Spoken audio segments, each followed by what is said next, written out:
Olá e bem-vindo de volta ao Revelando o Apocalipse, o canal de profecias bíblicas que vai direto ao coração dos mistérios da profecia.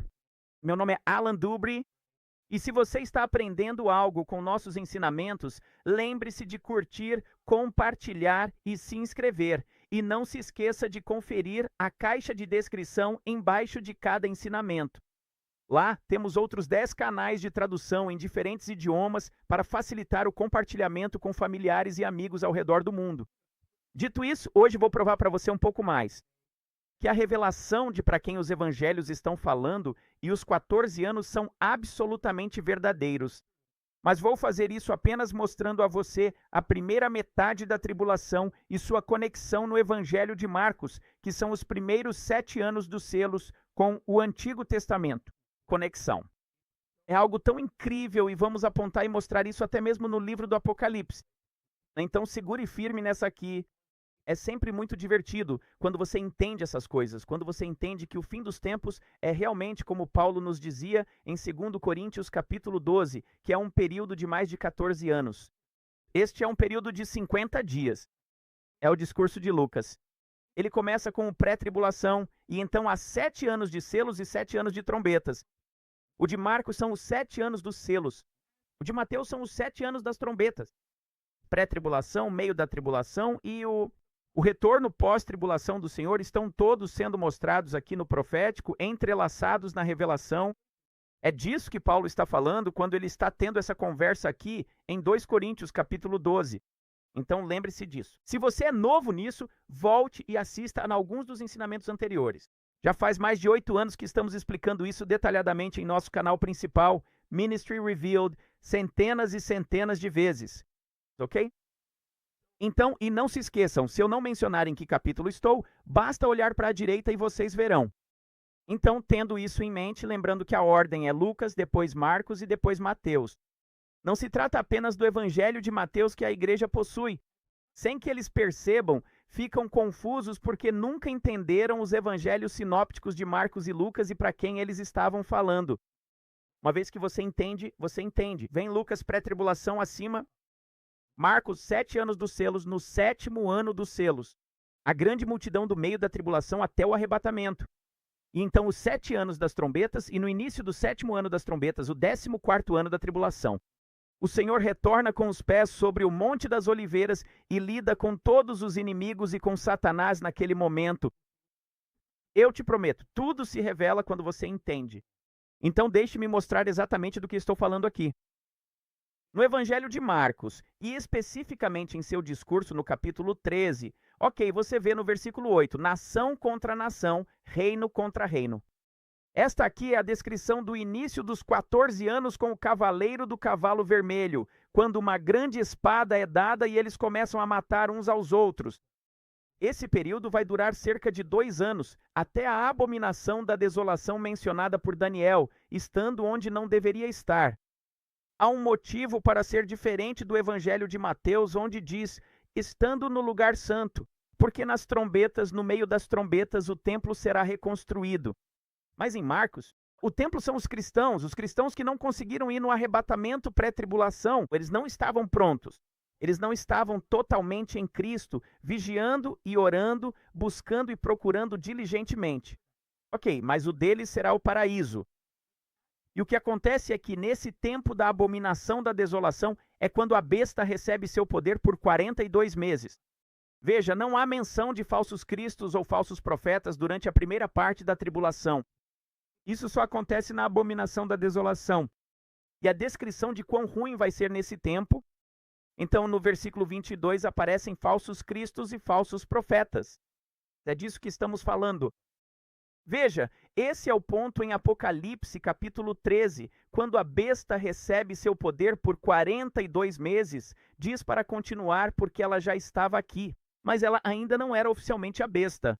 Certo? Ele fazia parte do sistema, mas ainda não era oficialmente a besta. É por isso que está escrito. E foi-lhe dado poder para continuar. 42 meses antes disso, ele não tinha esse poder como a besta. É nesse momento que ele recebe o poder por 42 meses. É nesse momento que, no discurso de Marcos, eles agora estão fugindo para o deserto. E veja, quem mais aparece? A outra besta que aparece é o falso profeta, no versículo 11 de Apocalipse 13. Então aqui está a besta e o falso profeta em Apocalipse 13. No momento em que a besta recebe esse poder por 42 meses. E estou explicando para você que isso corresponde a Marcos capítulo 13, depois de cerca de 2 anos da Terceira Guerra Mundial. E é a abominação da desolação, quando eles devem fugir para o deserto. Certo? Bem, isso é o que acabamos de ver. No versículo 22, você tem falsos cristos e falsos profetas aparecendo exatamente nesse mesmo momento da fuga. Bem, você sabe o que acontece em seguida? Lembra desses 42 meses? Lembra que eu disse que ia provar isso para você, até mesmo no Antigo Testamento? Então, isso significa que há cerca de 2 anos de Terceira Guerra Mundial, aproximadamente, e então eles fogem para o deserto quando a besta recebe seu poder. Esse poder dura 42 meses. Então, em que época do ano? Eles vão fugir para o deserto? Isso pode ser compreendido? Quando começam esses 42 meses? Começa no verão, no inverno, na primavera ou no outono? Quando é que começa? Podemos provar para você que começa na primavera. Porque isso se reflete em um tipo profético no Antigo Testamento. Veja o que acontece. Em Marcos capítulo 13, nessa abominação da desolação, quando eles fogem para o deserto, sabemos que é Apocalipse 13. Lá diz que será por 42 meses. E você sabe, na história de Moisés e dos israelitas, quando eles estavam no Egito e depois fugiram para o deserto. Lembre-se, foi na época da Páscoa do Senhor. Eles celebraram a Páscoa. E no dia seguinte, no dia 15 do primeiro mês, eles fugiram. Ok. Como posso ter certeza de que esta é a mesma imagem profética do momento em que isso ocorrerá? Bem, veja isto. Em Números capítulo 33, começando no versículo 3, diz: E partiram de Ramessés no primeiro mês, no dia 15 do primeiro mês, no dia seguinte. Depois da Páscoa, os filhos de Israel saíram do Egito com mão forte, à vista de todos os egípcios. Agora, lembra o que aconteceu? Agora eles vão para o deserto. Com licença. Eles vão para o deserto. Você já ouviu isso antes? Quando eles fogem para o deserto, vão para 42 estações.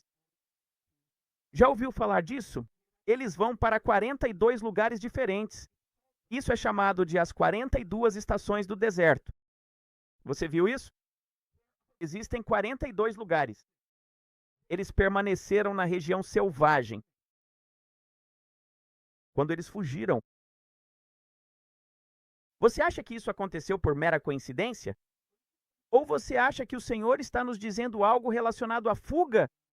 Esse é o primeiro período, os 42 meses no momento do discurso de Marcos, quando eles fogem para o deserto. 42 meses, 42 estações no deserto, quando fugiram de Faraó, uma espécie de besta do fim dos tempos.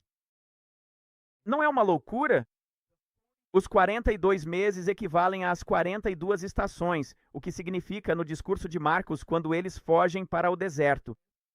Eles estão fugindo na época da Páscoa. Veja, eles estão fugindo na época da Páscoa, e isso vai durar 42 meses. Até quando? Bem, no profético, o que aconteceu, ou na história, na tipologia, o que aconteceu com Moisés ao final dessas 42 estações? Ou qual seria o equivalente ao final dos selos? Seria Moisés morrendo? Então você tinha Moisés que morre e depois quem assumiu. Bem, quando Moisés morreu no final de Deuteronômio, capítulo 34, o próximo livro e o próximo capítulo é Josué, capítulo 1. E Deus fez de Josué, certo, um dos 2 testemunhos, ele fez com que ele os levasse para a terra prometida. O nome dele é Josué, filho de Num. Josué, filho de Num, é quem os levaria através do Jordão para a terra prometida. Você não sabe? De quem Josué é uma representação? Todo mundo sabe. Josué é profeticamente uma representação de Jesus Cristo vindo ao final do 6º ano dos selos. E veja o que está escrito. Se você for ao capítulo 13, verá que se refere à tribo de Efraim, que é Oséias, filho de Num. Efraim. Portanto, quando o Senhor vier no final do 6º ano dos selos, ele virá como o Messias, Ben Efraim, aquele que os judeus estavam esperando, este rei conquistador que está chegando. Veja, preste atenção no que está escrito. Moisés mudou o nome dele no versículo 16 de Números 13. Diz assim: estes são os nomes dos homens que Moisés enviou para espiar a terra. E Moisés chamou Oséias, filho de Num. Veja só, Yeshua, Josué, Yeshua. Você sabia que essa palavra, Josué e Yeshua, só é usada 2 vezes em todas as vezes que o nome Josué aparece? Uma é apenas a descrição de cada uma das pessoas. E a outra foi quando Moisés mudou o nome dele. Quando Moisés mudou o nome dele. E você sabe o que significa o nome de Josué? Jeová é salvação. Deus é salvação. Josué é a figura profética do Senhor vindo ao final do 6º ano dos selos e levando-os para a terra prometida. Bem, adivinha só. Se você for para Marcos capítulo 13, sabe o que você vê em Marcos capítulo 13? Está escrito: mas naqueles dias, depois daquela tribulação, quando o sol escurecer e as estrelas do céu caírem, este é o fim do 6º selo. Diz: então verão o Filho do Homem vindo nas nuvens. Essa palavra nuvens, essa palavra vindo em, é a palavra em. Lembre-se, em Mateus, na versão King James, está escrito a palavra em, mas não é. Se você for ao Strong's, é a palavra sobre. Então essa é a palavra, o Senhor vindo nas nuvens no fim do 6º selo. E veja o que acontece. Quando ele vem no fim do 6º selo, diz que é o dia e a hora que ninguém sabe. Sabe por quê? Porque depois de 42 meses, desde que eles fugiram para o deserto, como as 42 estações de fuga, até Moisés morrer e Josué, o Senhor é salvação, o Messias. Ben-Efraim, que está vindo, virá no final do 6º ano dos selos, ao final dos 42 meses. E será no dia e na hora que ninguém sabe.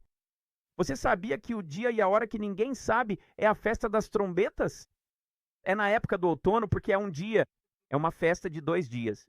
Eles não sabem em qual dia vão ver o crescente da lua. O dia e a hora que ninguém sabe é a festa das trombetas. Então, o que acontece se começar por volta da Páscoa, na primavera, e durar 42 meses? Você chega ao dia e a hora que ninguém sabe, exatamente nesse período no outono. Você entende como isso funciona? 42 meses. Começa na primavera, 42 meses, termina no outono e é na vinda do Senhor com o Monte Sião celestial. Porque se você se lembra, para onde vai o grupo do meio da tribulação? Eles vão para o paraíso. Então, quando o Senhor vier como Messias Ben-Efraim, como Josué e Yeshua, que vai levá-los para a terra prometida, essa grande multidão do meio da tribulação vai para o paraíso, o lugar que ele foi preparar. Ele vai recebê-los para si mesmo e os demais. Os judeus e os israelitas naturais voltarão para a terra de Israel. Não é incrível? Está bem ali. É por isso que é tão poderoso quando você entende a verdade dos 14 anos, e que é Lucas, depois Marcos, depois Mateus. Quando você entende que as diferenças nos evangelhos sinópticos são a revelação da profecia, tudo começa a se abrir. Veja, é o Senhor vindo no final do 6º ano dos selos. Bem aqui em Apocalipse 6, versículo 16. E disseram aos montes e às rochas: caiam sobre nós e escondam-nos da face daquele que está sentado no trono e da ira do Cordeiro, pois chegou o grande dia da sua ira, e quem poderá subsistir? Nesse momento, lembre-se dos 42 meses, era a besta e o falso profeta. No discurso de Marcos, não havia besta nem falso profeta na primeira metade. Então, a besta aparece e o falso profeta na hora da fuga. Começa este período de 42 meses. Ao término dos 42 meses, termina o 6º ano de selos. O Senhor aparece com o Monte Sião celestial e os conduz para o outro lado após derrotar o inimigo. Você vê? E então você entrará nos 7 anos dos trompetes. Bem, o que acontece quando o Senhor vier no final do 6º ano dos selos? Temos outro ensinamento sobre isso, certo? É nesse momento que o Senhor vem e mata os 10 chifres e a besta. Quando ele vem como o Cordeiro e em minúsculas, Senhor dos Senhores, Rei dos Reis, exceto um L maiúsculo e um K maiúsculo. Até logo por enquanto.